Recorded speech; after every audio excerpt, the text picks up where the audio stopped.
So hello and welcome back to our channel. मेरा नाम है कुशाल शर्मा और आप देख रहे हैं जावा की कंप्लीट सीरीज। यहाँ पर लास्ट वीडियो में मैंने बात की थी ऑपरेटर्स के बारे में, प्लस हम लोगों ने कुछ बेसिक चीज़ों के बारे में सीखा था। अगर आपने वीडियोस नहीं देखी हैं तो प्लीज़ उन वीडियोस को जाके ज़रूर देखें, सो दैट ये जो सारे कनेक्टिंग ब्लॉक्स हैं आप इसको कनेक्ट करके अच्छे से प्रोग्रामिंग सीख पाएँ। ठीक है, आज की जो वीडियो है उसमें मैं आपको बताने वाला हूँ कि टाइप्स ऑफ ऑपरेटर्स क्या क्या होते हैं, कितने तरह के ऑपरेटर्स होते हैं और कहाँ कहाँ एग्जैक्टली उसका यूज़ होता है। ये सारी चीज़ें आज हम लोग इस वीडियो में एक्चुअली में क्लियर करने वाले हैं। और मोस्ट प्रोबेबली अगली या अगली से अगली वीडियो बहुत जल्दी 1-2 वीडियोज़ के अंदर तो हमारी जो पहला प्रोग्राम होगा ना, पहली प्रोग्रामिंग वाली जो वीडियो है वो आने वाली है और वहाँ से हम एक्चुअली में प्रोग्रामिंग शुरू करने वाले हैं। लेकिन उससे पहले जो भी फंडामेंटल बिल्डिंग ब्लॉक्स हैं उनको सीखना बहुत ज़रूरी है, बहुत ज़्यादा ज़रूरी है। इसके लिए हम लोग थोड़ा डिटेल में चीज़ों को सीख रहे हैं, ठीक है? सो देखिए यहाँ पर सबसे पहली चीज़ जो आएगी वो आएगा अरिथमेटिक ऑपरेटर। ये जो अरिथमेटिक ऑपरेटर क्या है, सारी जो मैथमेटिकल कैलकुलेशंस होती है ना उसको करने का काम करता है। जैसे यहाँ पर प्लस है, अब प्लस क्या कर रहा है आपको पता है, बचपन से 4 + 2 करेंगे आंसर 6 आ जाएगा। माइनस मतलब जैसे मैंने लिखा 3 - 2 आंसर मेरा 1 आ गया। 4 + 2 6, 3 - 2 1, सिंपल कैलकुलेशन है। 4 × 3 करेंगे, यहाँ से कितना आ जाएगा मेरा 12 आ जाएगा। और यहाँ पर मेरे पास 2 तरीके के डिविजन्स हैं। यहाँ पर जो पहला डिवीजन है, this is for quotient, right? This is for quotient and this is for remainder. हमारे पास 2 तरह के हमारे पास डिवीजन होते हैं, एक होता है क्वोटिएंट, एक होता है रिमाइंडर, ठीक है? तो अब ये दोनों काम क्या करते हैं ज़रा समझते हैं। देखो सपोज़ करो मैंने 10 को डिवाइड किया 4 से, 10 को डिवाइड किया 4 से और मैं यूज़ कर रहा हूँ ये वाला साइन, क्वोटिएंट यूज़ कर रहा हूँ। कैसे करूँगा देखो, 10 डिवाइडेड बाय 4, तो मेरा आंसर क्या आएगा? तो मेरे पास यहाँ पर 2 चीज़ों में आंसर आ सकता है, या तो मेरा आंसर आएगा 2 या फिर मेरा आंसर आ सकता है 2.5। अगर मैं कंप्लीट डिवाइड करता हूँ तो मेरा आंसर कितना आएगा, 2.5 आएगा। कंप्लीट डिवीजन में मतलब मेरे पास ये पॉइंट वाला पार्ट है वो आ जाएगा और इसको बोलते हैं फ्लोटिंग वैल्यूज। तो जैसे मैंने लिखा है यहाँ पर 4 2 ज़ा 8, रिमाइंडर कितना आ गया 2, पॉइंट लगा के मैं 0 लगा दूंगा। 4 5 ज़ा मैंने लिखा है यहाँ पर 20, आंसर कितना आ गया 0। तो अभी मेरा आंसर कितना है 2.5। तो अगर मुझे फ्लोटिंग में या कंप्लीट डिवीजन चाहिए तो मैं क्या लिखूंगा, मेरा आंसर कितना आएगा 2.5 चाहिए आएगा। लेकिन अगर मुझे इंटीजर वैल्यू चाहिए तो देखो इंटीजर वैल्यू है कितनी, इंटीजर वैल्यू एग्जैक्टली मेरी है कितनी, ये जो है 2 वाला पार्ट ये इंटीजर वैल्यू है। तो अगर मेरे को केवल 2 चाहिए तो ये कैसी वैल्यू होगी, इंटीजर वैल्यू आएगी। और 2.5 चाहिए तो कैसी वैल्यू होगी, फ्लोटिंग वैल्यू होगी। तो इसके आंसर हमारे 2 हो सकते हैं, या तो इंटीजर हो सकता है या फिर फ्लोटिंग वैल्यू हो सकती है, ठीक है? दूसरा होगा मॉडुलस। ये मॉडुलस साइन क्या होता है? मॉडुलस का मतलब होता है कि जैसे मैं लिखता हूँ 10 डिवाइडेड बाय लेट्स से 6 लिख दिया, तो 6 1 जा 6 हो गया, 6 1 जा 6 हो गया, रिमाइंडर कितना आ गया 4। तो जो रिमाइंडर है ना, इस रिमाइंडर को निकालना है तो आपको क्या यूज करना पड़ेगा, मॉडुलस साइन यूज करना पड़ेगा। तो मैं कैसे लिखूंगा, 10 मॉडुलस 6, तो आंसर कितना आ जाएगा मेरा 4 आ जाएगा। तो रिमाइंडर चाहिए तो क्या यूज करेंगे हम, मॉडुलस साइन। और अगर मुझे क्वेश्चन चाहिए तो मैं क्या यूज करूंगा, स्लैश साइन, राइट? ये जो मेरा डिवीजन साइन है ये वाला। आई होप ये चीज समझ आ गई होगी, बहुत आसान सी चीजें हैं, ठीक है? और ये चीज कॉमन है, पता है, C++ में भी कॉमन है। मतलब आप जब तक यहाँ तक सब चीजें देखोगे ना, सबको सबको सिमिलर सा लगने वाला है। तो एक तरीके से आप देखें तो मतलब कम से कम 3-4 प्रोग्रामिंग लैंग्वेज आपकी इकट्ठी प्रिपेयर होंगी, बस थोड़ा बहुत कॉस्मेटिक से चेंजेस आपको दिखने वाले हैं यहाँ पर। लेकिन क्योंकि जावा अगर आप पढ़ रहे हो तो बाकी जो लैंग्वेजेस है वो भी आसपास आसपास काफी कुछ क्लियर हो जाएगा आपका, ठीक है? अगली जो स्लाइड है उसमें लिखा हुआ है रिलेशनल ऑपरेटर्स। ये रिलेशन बताते हैं। रिलेशन का मतलब है कौन छोटा है, कौन बड़ा है, कौन बराबर नहीं है, ये सब चीजें होती है। तो देखो यहाँ पर क्या लिखा हुआ है, यहाँ लिखा हुआ है less than, greater than, less than, equals to, greater than, equals to and not equals to, ठीक है ना? तो ये सारे जो सिंबल्स होते हैं इनको बोलते हैं रिलेशन ऑपरेटर्स। तो एक बार जरा हम इसका थोड़ा सा प्रैक्टिकल समझते हैं, करके देखते हैं कि क्या इसका मतलब होता है। तो मैंने यहाँ पर एक ब्लैंक पेज ले लिया और यहाँ पर मैं लिखूंगा पहले लेस देन साइन। तो लेस देन साइन का मतलब होता है, जैसे मैं लिखता हूँ 4 लेस देन 10, तो क्या आंसर ट्रू आएगा या फॉल्स आएगा? अच्छा हाँ, सिंपल सी बात बताता हूँ, जो भी रिलेशनल ऑपरेटर्स होते हैं ना, इसका आंसर हमेशा या तो ट्रू में मिलेगा या आंसर मेरे को फॉल्स में मिलेगा। इसका आंसर ट्रू या फॉल्स, बस ये 2 चीजें हो सकती है, ठीक है? अब देखो यहाँ पर होगा क्या कि हमारे पास जो लेस देन साइन है इसका मतलब क्या है कि 4 10 से छोटा है। ट्रू या फॉल्स? ट्रू। अच्छा 4 लेस देन 3, आंसर क्या आ जाएगा, फॉल्स आ जाएगा। तो या तो ट्रू आएगा या फॉल्स आएगा।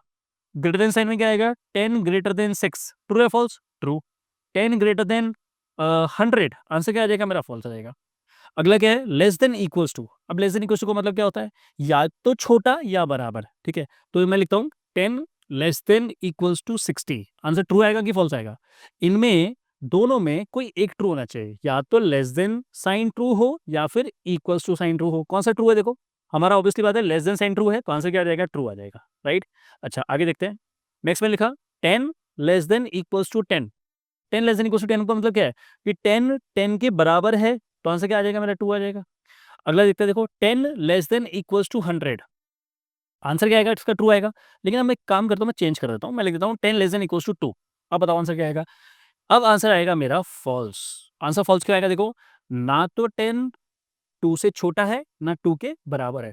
तो दोनों में से अगर एक भी ट्रू हो गया ना, तो आंसर मेरा ट्रू मिलता है। अगर दोनों ही फॉल्स हो गए, तो आंसर मेरा कंप्लीटली फॉल्स आएगा। ठीक है, तो बहुत सिंपल सा प्रोसेस है। अब आगे बढ़ते हैं। देखो, नेक्स्ट सिंबल क्या है? Greater than equals to. तो मैंने लिखा है 10 greater than equals to let's say 60। तो क्या 10 60 से बड़ा है? नहीं है। क्या 10 60 के बराबर है? नहीं। दोनों आंसर में क्या आएगा? आंसर फॉल्स आ जाएगा। नेक्स्ट लेंगे 10 ग्रेटर देन इक्वल्स टू 10। क्या 10 10 से बड़ा है? नहीं। क्या 10 10 के बराबर है? हाँ। तो आंसर क्या आ जाएगा? ट्रू आ जाएगा। अगला लिखते हैं 10 is greater than equals to, let's say मैंने लिख दिया यहाँ पर 2। तो क्या 10 2 से बड़ा है? हाँ। तो आंसर क्या आ जाएगा? ट्रू। तो देखो, यहाँ पर इक्वल्स टू साइन ट्रू हो रहा है, और यहाँ पर आपका ग्रेटर देन साइन ट्रू हो रहा है। यहाँ पर ना तो ग्रेटर देन ट्रू हो रहा है, ना फिर आपका इक्वल्स टू ट्रू हो रहा है। ठीक है, नेक्स्ट देखते हैं। नेक्स्ट है डबल इक्वल्स टू। ये डबल इक्वल्स टू का मतलब क्या होता है? डबल इक्वल्स टू का मतलब होता है कि ये चेक करता है क्या दो चीजें बराबर है या नहीं है। जहां पर मैथमेटिक्स में देखो क्या होता है, मैथमेटिक्स में केवल इक्वल्स टू साइन होता है, और एक से दोनों चीजें काम हो जाती है। जैसे मैं लिखता हूँ एक्स इक्वल्स टू 10। इसका मतलब क्या है कि मैं जो 10 वैल्यू है किसको दे रहा हूँ? एक्स को दे रहा हूँ। यहाँ पर ये भी ट्रू है। साथ साथ अगर मैं लिखता हूँ L H S equals to R H S, इसका मतलब लेफ्ट हैंड साइड बराबर है राइट हैंड साइड की। तो अगर चेक करना है तो भी एक ही इक्वल्स टू साइन है, और असाइन करनी है वैल्यू तो भी एक ही साइन है। लेकिन यहाँ पर कंप्यूटर सिस्टम के साथ ये चीज काम नहीं कर सकती। कंप्यूटर सिस्टम के साथ हमें दो अलग अलग ऑपरेटर्स के बारे में बात करना पड़ेगा, क्योंकि कंप्यूटर सिस्टम इतना स्मार्ट नहीं है, राइट? वो अपने आप नहीं बता पाएगा कि ये वाला इक्वल्स टू किसके लिए है और ये वाला इक्वल्स टू किसके लिए है। ठीक है, तो यहाँ पर हमारे पास दो सिंबल हैं। एक होता है सिंगल इक्वल्स टू, एक होता है डबल इक्वल्स टू। जब भी मैं सिंगल इक्वल्स टू की बात करता हूँ, इसका मतलब है कि मैं वैल्यू को असाइन कर रहा हूँ। असाइन करने का मतलब है मैं किसी को एक वैल्यू दे रहा हूँ, राइट? मैं किसी को एक वैल्यू दे रहा हूँ। जैसे यहाँ लिख दिया मैंने a इक्वल्स टू 10। इसका मतलब क्या है कि जो 10 वाली वैल्यू है किसको जा रही है? a के पास जा रही है। अच्छा, अगला जो सिंबल है this is for check, this is to check. Check करने का मतलब क्या है कि क्या ये इसके बराबर है या नहीं है। तो अगर मैं लिखता हूँ a इक्वल्स टू 10, राइट? इसका मतलब क्या होगा? ये चेक करेगा कि क्या a की वैल्यू, देखो a की वैल्यू कितनी है? 10। क्या 10 बराबर है 10 के? हाँ जी, बराबर है। तो आंसर क्या आएगा इसका? ट्रू। तो चलो इसको समझते हैं आगे। मैंने लिखा कि 10 इक्वल्स टू 10, ट्रू और false? It is true. Simple, बात समझ आई? ठीक है, आगे देखो, थोड़ा इसको मिटा देते हैं। नेक्स्ट लिखा हुआ है 10 इक्वल्स टू 4, ट्रू या false? It is false, right? तो 10 इक्वल्स टू 10, आंसर क्या आएगा? ट्रू। 10 इक्वल्स टू 4, आंसर आ जाएगा फॉल्स। आई होप समझ आ गया होगा। बहुत आसान सा प्रोसेस है। यहाँ पर ये चेक हो रहा है। ठीक है, अगला होता है नॉट इक्वल्स टू साइन। मैंने बोला कि 10 बराबर नहीं है 6 के। 10 is not equals to 6, true या फॉल्स? It is true. मैंने बोला 10 is not equals to 10, is it true और false? 10 is not equals to 10, it's false. देखो, 10 इज नॉट इक्वल्स टू 6, 10 6 के बराबर नहीं है, true. 10 is not equals to 10, false. I hope ये कहानी समझ आ गई होगी। तो बहुत सिंपल से ऑपरेटर्स हैं, these are called as relational operators, और आपको ये अच्छे से कहानी समझ आ गई होगी। ठीक है, अब हम बात करते हैं नेक्स्ट ऑपरेटर के बारे में। अगर आपको कोई भी परेशानी है, कोई भी चीज़ पर्टिकुलर चीज़ समझ नहीं आ रही है ना, नीचे कमेंट में कमेंट कर दो कि सर ये चीज़ समझ नहीं आई है। मैं कंप्लीटली एक दूसरी वीडियो बना के आपके लिए भेज दूंगा, सो दैट आपको वो चीज़ पर्टिकुलर जो भी डाउट्स है वो आपके क्लैरिफाई हो जाए। ठीक है, ओके, आगे बढ़ते हैं। नेक्स्ट होता है logical operator. Now what are these logical operators? Logical operators का मतलब होता है जहां पर कोई लॉजिक हो, जहां पर कोई स्पेसिफिकली एक लॉजिक हो। ये लॉजिक का मतलब ये होता है कि जैसे आपको थोड़ा सा स्मार्टली एक सिस्टम को बनाना है। ठीक है, स्मार्टली सिस्टम्स को बनाना है, और आप कहते हो कि मेरे पास दो कंडीशंस है, ये भी है और ये भी है। अब मुझे इन दोनों कंडीशंस को मैच करा के कुछ काम करना है, तब ये लॉजिकल ऑपरेटर्स की रिक्वायरमेंट होती है। ठीक है, तो जरा देखते हैं इसको क्या हमारा यूज है। देखो, यहाँ पर तीन चीजें हैं। एक होता है एंड, इसको हिंदी में हम लोग ऐसे बोलते हैं और, जैसे हम हिंदी में बोलते हैं ना और, कि ये भी और ये भी। अच्छा, ये जो और है, इंग्लिश वाला जो और है, इसको मैं हिंदी में बोलता हूँ या तो ये या फिर ये। ठीक है ना? तो इसका जो सिंबल होता है वो क्या होता है? डबल एम्परसेंड साइन होता है। डबल एंड ऐसे लगाओगे तो ये क्या बन जाएगा? एंड बन जाएगा। और अगर ये सिंबल बार लगाओगे, ऐसे बार लगाओगे, अच्छा, ये बार मिलेगा कहाँ? जो आपके एंटर की है ना, कीबोर्ड पे एंटर की है ना, उसके ऊपर वाला बटन देखना आप, आपको ऐसा दिखेगा, या तो ऐसा दिखेगा या ऐसे करके एक बार दिखेगा। तो ये वाला जो है ना बार, मैं इसकी बात कर रहा हूँ, राइट? ये वाला नहीं है। कई सारे बच्चे ना इसमें कंफ्यूज हो जाते हैं कि ये वाला तो नहीं, नहीं ये नहीं है, ये एंटर की के ऊपर आपको जनरली मिलने वाला है। ठीक है ना? तो ज़्यादातर आपको कीवर्ड्स में से देखने के लिए मिलेगा। अब देखो यहाँ पर नेक्स्ट क्या लिखा हुआ है? Next is not. नॉट का मतलब होता है नहीं, उल्टा, राइट? उल्टा प्रोसेस करता है। तो प्रैक्टिकली समझते हैं, तब जाके आपको ज़्यादा अच्छे से क्लैरिटी मिलेगी। अब देखो, जैसे कि जैसे कि हमारे पास हम पहली बात करते हैं एंड के बारे में, ज़रा दूसरा कलर ले लूँ, थोड़ा-सा डार्क हो जाएगा। मैं बात कर रहा हूँ एंड ऑपरेटर के बारे में, जिसका मैंने अभी तक बताया आपको क्या होता है, ये कुछ ऐसा होता है, एंड ऑपरेटर। अच्छा, इसके लिए एक काम करते हैं, टेबल कंसिडर करते हैं कि मैंने टेबल बनाई और इस टेबल में ना हम लोग यहाँ पर 2 इस तरह से लाइन्स ड्रॉ कर देंगे, तो 3 कॉलम्स बन गए हमारे पास और यहाँ पर हम सब कुछ डिस्कस करेंगे, ठीक है? ओके। अब हम लोग यहाँ पर देखो बात करते हैं कि हमारे पास एक कंडीशन है ए, एक कंडीशन है बी और यहाँ लिखा हुआ है ए एंड बी, थोड़ा छोटा-छोटा लिखता हूँ, ए एंड बी, ठीक है? तो कुछ ऐसा समझते हैं कि जैसे सपोज़ मुझे एक फ़ोन परचेज़ करना है और जो फ़ोन है, वो मुझे चाहिए एप्पल कंपनी का, तो ए फॉर एप्पल और बी मतलब बी का मतलब हो गया ब्लैक कलर का मुझे फ़ोन चाहिए। अगर मुझे दोनों कंडीशन सैटिस्फाई मिलेंगी तो मैं फ़ोन परचेज़ करूँगा, ठीक है? तो देखो पहले ही मैं एक शॉप पे गया, मैंने पूछा एप्पल आपके पास एप्पल कंपनी का फ़ोन है? उसने बोला नहीं है और ब्लैक कलर का भी नहीं है, तो ऑब्वियस सी बात है मैं फ़ोन परचेज़ वहाँ से नहीं करूँगा, ठीक है? अच्छा, मैं नेक्स्ट शॉप पे गया, उसने बोला एप्पल कंपनी का फ़ोन नहीं है लेकिन ब्लैक कलर का दूसरी कंपनी का फ़ोन है, तो ऑब्वियस सी बात है मैं वहाँ से भी फ़ोन परचेज़ नहीं करूँगा। एप्पल कंपनी का फ़ोन है लेकिन ब्लैक कलर का नहीं है, पिंक हो सकता है, व्हाइट हो सकता है, तो भी मैं फ़ोन परचेज़ नहीं करूँगा। फिर मैं एक शॉप पे गया जहाँ पर मैंने बोला कि एप्पल कंपनी का फ़ोन है, हाँ जी है, ब्लैक कलर का, हाँ जी बिल्कुल है, तो क्या होगा मैं यहाँ से फ़ोन परचेज़ करूँगा। तो मेरे पास जो आउटपुट मिलने वाला है ना, वो यहाँ पर एक ही कंडीशन में आउटपुट मिलेगा जब दोनों कंडीशंस ट्रू होंगी, ठीक है? तभी जाके मैं काम करूँगा कि अब ये ज़्यादा भी हो सकता है, ऐसा नहीं कि 2 ही कंडीशन में काम करेगा, हो सकता है कि 3 हो, 4 कंडीशंस हो कि जैसे आज मुझे संडे है, संडे को मुझे फ़ोन लेना है, एप्पल का होना चाहिए और ब्लैक कलर का होना चाहिए, तो तीनों कंडीशन चाहिए, संडे को, एप्पल, ब्लैक कलर, जब तीनों कंडीशन सैटिस्फाई करेंगी तभी हम फ़ोन परचेज़ करेंगे, ठीक है ना? तो ये स्पेसिफिकली ये एंड तब काम करता है जब हमें 2 या 2 से ज़्यादा कंडीशन को चेक करना होता है और अगर वो दोनों या तीनों कंडीशन ट्रू है, तो ही हमें क्या मिलेगा? आउटपुट मिलने वाला है, ठीक है?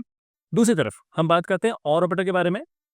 अब देखिए जो और ऑपरेटर होता है, इसमें ना ये थोड़ा-सा लीनिएंट होता है, मतलब इसमें अगर एक भी कंडीशन ट्रू होगी ना, तो आउटपुट हमें ट्रू मिल जाएगा। तो फटाफट से एक बार टेबल ड्रॉ कर लेते हैं, फिर मैं आपको थोड़ा-सा समझाता हूँ इसको। तो यहाँ पर हम लोगों ने क्या बोला, सबसे पहली चीज़ एप्पल का फ़ोन चाहिए, ब्लैक कलर का चाहिए, तो यहाँ पर कंडीशन क्या होगी ए और बी। देखो पहली पहली कंडीशन में क्या है, ना तो एप्पल का फ़ोन है, ना ब्लैक कलर का है, तो ऑब्वियस सी बात है मैं फ़ोन परचेज़ नहीं करूँगा, तो कंडीशन क्या होगी 0, 0 मतलब नहीं। एप्पल का फ़ोन नहीं है, पर ब्लैक कलर का फ़ोन है। एप्पल का फ़ोन नहीं है, पर ब्लैक कलर का फ़ोन है, कोई किसी और कंपनी का। हमने कहा चलो ठीक है, काम चला रहा है, फ़ोन ले लेते हैं, तो फ़ोन यहाँ पर हमारा आ जाएगा। एप्पल का है, पिंक कलर का फ़ोन है, तो भी ले लेंगे। एप्पल का है, ब्लैक कलर का भी है, तो ऑब्वियस बात है फ़ोन हम ले लेंगे। तो और कंडीशन में क्या होता है, अगर एक भी आपको 1 मिलता है ना, तो आंसर क्या होता है, हमारी कंडीशन ट्रू हो जाती है। अगर दोनों कंडीशन मेरी फ़ॉल्स है, तो ही मेरा आंसर क्या आएगा, मेरा फ़ॉल्स आने वाला है। तो दिस इज़ हाउ दिस और ऑपरेटर वर्क्स, राइट? अच्छा, आगे बात करते हैं, नेक्स्ट कंडीशन आएगी, नेक्स्ट इज़ नॉट, ठीक है ना? ये नॉट देखो नॉट कैसे काम करता है। तो नॉट में हम लोग हमेशा एक कंडीशन का इनपुट देंगे, ठीक है ना? तो ये मैं लिख देता हूँ नॉट और नॉट का सिंबल कुछ ऐसा होता है। कहीं-कहीं जगह आपको बूलियन में ऐसा देखने के लिए भी मिलेगा, ठीक है? या फिर आपको इसे बार देखने के लिए मिलेगा। लेकिन प्रोग्रामिंग में हम क्या यूज़ करते हैं, हमेशा एक्सक्लेमेशन साइन को यूज़ करते हैं, ठीक है? जैसे यहाँ लिखता हूँ मैं ए और यहाँ लिख देता हूँ ए का नॉट। तो मतलब क्या है कि अगर मैं यहाँ पर 0 देता हूँ ना, तो आउटपुट मेरा 1 आता है और अगर वा 1 दूँगा तो आउटपुट क्या आ जाएगा, 0 आ जाएगा। ये हमेशा उल्टा काम करेगा, मतलब जो आप इनपुट दोगे ना, उसका उल्टा आपको आउटपुट देने वाला है। अब बूलियन अलजेब्रा में आपको 2 ही चीज़ें मिलेंगी, या तो 0 मिलेगा या 1 मिलेगा।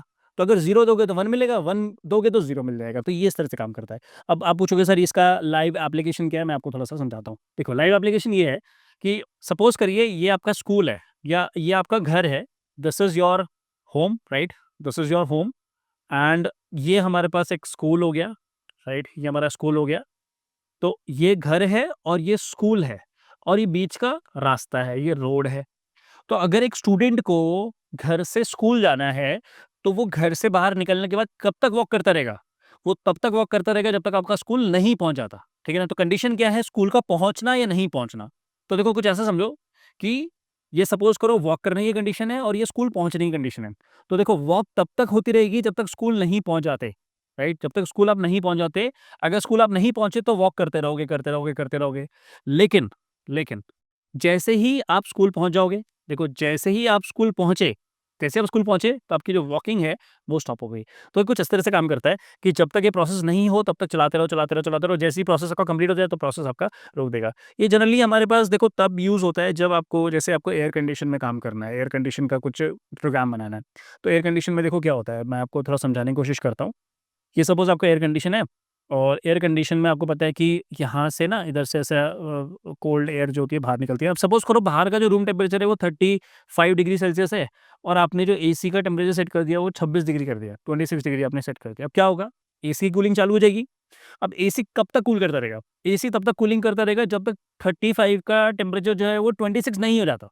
जब तक ये टेम्परेचर नहीं हो जाता, तब तक ये कूलिंग होती रहेगी और ये टेम्परेचर ड्रॉप होता जाएगा, होता जाएगा, होता जाएगा। एक टेम्परेचर आएगा जब आप पहुँचोगे यहाँ पर 30 डिग्री पे, फिर 29, 28, 27, 26 जैसे ही 26 होगा, प्रोसेस आपका रुक जाएगा, एसी आपका कट ऑफ हो जाएगा। फिर जैसे ही आपका देखो क्योंकि बाहर से गर्मी आ रही है, तो फिर से टेम्परेचर बढ़ता जाएगा और जैसे ही 27, 28 डिग्री होगा, तो फिर से एसी चालू हो जाएगा और फिर से आपकी वही सेम प्रोसेस चालू होगा। तो इस पर्टिकुलर एप्लीकेशन में भी आप इस व्हाइल कंडीशन को यूज़ कर सकते हो। तो मुझे लगता है ये प्रोसेस आपको क्लियर हुआ, किस तरीके से हमारे पास ये जो एंड और नॉट जो गेट्स होते हैं ये काम करते हैं। इनको हम गेट्स भी बोलते हैं, ठीक है ना? इसको बूलियन अलजेब्रा में हम इसको गेट्स बोलते हैं, यहाँ पर हम इसको ऑपरेटर बोल रहे हैं, राइट? बढ़िया, आगे बढ़ते हैं। देखो नेक्स्ट क्या है? Next is assignment operator. What are these assignment operators? Assignment operator का मतलब होता है कि जैसे कि मुझे कोई काम किसी को असाइन करना है, मुझे कोई टास्क किसी को देना है, तो उसके लिए मुझे क्या करना पड़ता है? असाइनमेंट ऑपरेटर यूज़ करना पड़ता है। तो जनरली मेरे पास यहाँ पर एक असाइनमेंट ऑपरेटर है, that is equals to sign. तो जैसे मैं लिखा यहाँ पर a इक्वल्स टू 10, इसका मतलब क्या है कि तो 10 की वैल्यू कहाँ जा रही है? a के पास जा रही है। इसका मतलब जो 10 वैल्यू है मैंने a को असाइन कर दी, मैंने इसको दे दिया, ये भाई ये तेरी वैल्यू है, तू रख इसको, राइट? तो इस तरीके से क्या होता है? असाइनमेंट ऑपरेटर काम करता है। तो जब भी आपको कोई वेरिएबल को डिक्लेयर करना होगा या आपको कुछ भी चीज़ इस तरह से वैल्यू देनी होगी ना, तो आप क्या यूज़ करोगे? असाइनमेंट ऑपरेटर यूज़ करोगे।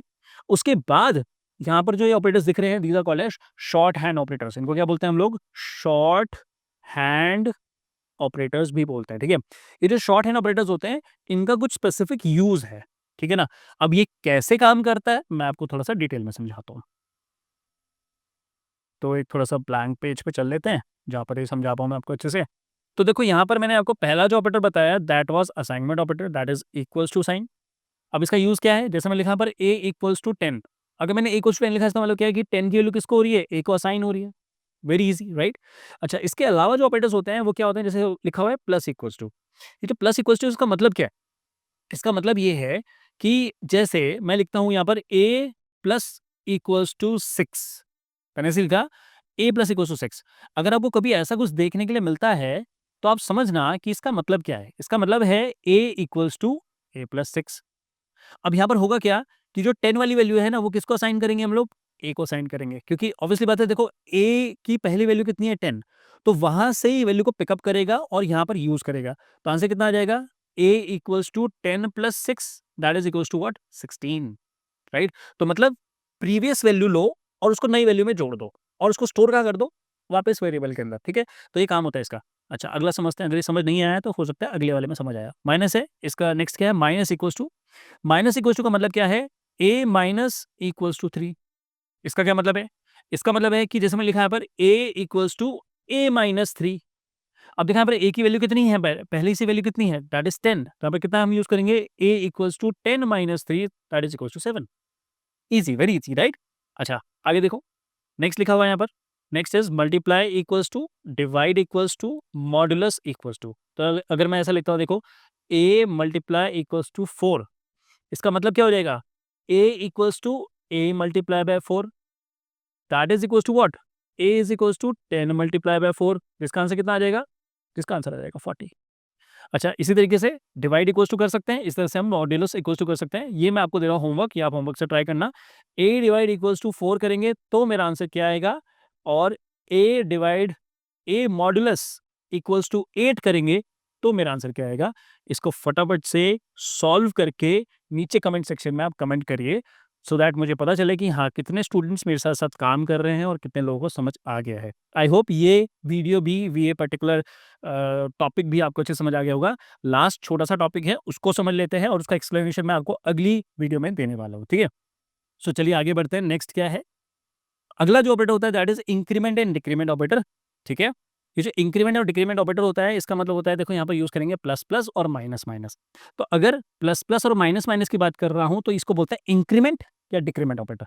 कैसे काम करता है वो मैं बताऊंगा आपको नेक्स्ट स्लाइड में, नेक्स्ट वीडियो में, लेकिन यहाँ पर हम समझ लेते हैं कि ये होते कितने तरह के हैं। तो देखो, दो तरीके के होते हैं। जब भी मैं प्लस प्लस की यूज कर रहा हूँ, तो ये दो तरीके की हो सकते हैं। एक हो सकता है आपका प्रीफिक्स, एक हो सकता है प्रीफिक्स, और एक हो सकता है क्या? Post fix. एक हो सकता है प्रीफिक्स, एक हो सकता है पोस्टफिक्स। प्रीफिक्स का मतलब ये है कि जब ऑपरेटर ऑपरेंड से पहले लगा हो, जैसे प्लस प्लस ए, अगर पहले लगा है तो क्या बनेगा? That is prefix. अगर बाद में लगा है तो जैसे ए प्लस प्लस, अगर बाद में लगा है तो क्या होगा? पोस्टफिक्स होगा। तो this is what increment operator, इसको बोलता है इंक्रीमेंट ऑपरेटर, राइट? इंक्रीज करता है। अच्छा, इंक्रीज कितना करता है? एक वैल्यू इंक्रीमेंट करता है। तो इंक्रीमेंट और डिक्रीमेंट वैल्यू क्या करता है? वन वैल्यू को या तो प्लस कर देगा या फिर वन वैल्यू को क्या करेगा? माइनस कर देगा। तो एक वैल्यू को इंक्रीमेंट कर देगा, ये एक वैल्यू को डिक्रीमेंट कर देता है। ये काम होता है इंक्रीमेंट या डिक्रीमेंट ऑपरेटर का। इस तरह से हमारे पास नेक्स्ट होता है माइनस माइनस। माइनस माइनस भी दो तरीके के होते हैं, एक होता है हमारा प्रीफिक्स और एक हो सकता है पोस्टफिक्स। ठीक है, एक क्वेश्चन आने वाला है पक्का ये आपके पास, ठीक है ना? तो याद रखना, इनमें से एक ना एक क्वेश्चन बनता है और बहुत इंपॉर्टेंट है ये भाई, बहुत इंपॉर्टेंट है। अच्छे अच्छे लोग भी ना इसमें कंफ्यूज हो जाते हैं। तो मैं आपको कुछ क्वेश्चंस करवाऊंगा नेक्स्ट वीडियो में, जहां पर इसको मैं बहुत डिटेल में समझाने वाला हूँ कि कैसे एग्जैक्टली इसको आपको सॉल्व करना है। बहुत आसान है, लेकिन बहुत ज़्यादा ट्रिकी हो जाता है जब ये आपको बेसिक कॉन्सेप्ट इसके क्लियर नहीं होते। ठीक है, अब नेक्स्ट क्या है? नेक्स्ट है प्रीफिक्स। प्रीफिक्स का मतलब है माइनस माइनस ए या फिर पोस्टफिक्स ए माइनस माइनस। तो अगर मैं पहले लगाता हूँ माइनस माइनस ए, माइनस माइनस पहले लगाता हूँ ए के, तो दैट इज व्हाट? प्रीफिक्स। अगर मैं बाद में लगाता हूँ that is what? Postfix. I hope बात समझ आ गई होगी। तो यहाँ पर इसके बारे में इसका एक्सप्लेनेशन लिखा हुआ है कि जब भी मैं यहाँ पर पोस्टफिक्स ऑपरेटर के बारे में बात करता हूँ ए प्लस प्लस, तो इसका मतलब होता है कि फर्स्ट ये यूज करता है फिर वैल्यू को इंक्रीमेंट करता है। नेक्स्ट है, अगर मैं माइनस माइनस करता हूँ तो फर्स्ट ये इंक्रीमेंट करता है फिर इसको यूज करता है। ए माइनस माइनस करेंगे मतलब अगर डिक्रीमेंट ऑपरेटर होगा पोस्टफिक्स टाइप का, तो फर्स्ट क्या होगा? पहले यूज होगा फिर डिक्रीमेंट होगा। और माइनस माइनस ए करेंगे तो फर्स्ट डिक्रीमेंट होगा फिर यूज होगा। सो ये सारे कॉन्सेप्ट मैं आपको बताने वाला हूँ नेक्स्ट वीडियो में। तो अगर आपने अब तक चैनल सब्सक्राइब नहीं किया है तो जरूर सब्सक्राइब कर दीजिए। ये आपके लिए बिल्कुल फ्री है, लेकिन ये हमारे लिए बहुत ज़्यादा मोटिवेशन का काम करता है। हम लोग मिलेंगे नेक्स्ट वीडियो में जहाँ पर ये सारे कॉन्सेप्ट के बारे में बात करेंगे। वीडियो लाइक कर दीजिए, चैनल को सब्सक्राइब कर दीजिए और अपने फ्रेंड के साथ इन वीडियो को जरूर शेयर करिए, सो दैट वो भी हमारी कम्युनिटी में जुड़े और ये इन सब चीज़ों का बेनिफिट ले पाए। हम मिलते हैं नेक्स्ट वीडियो में, तब तक के लिए बाय बाय।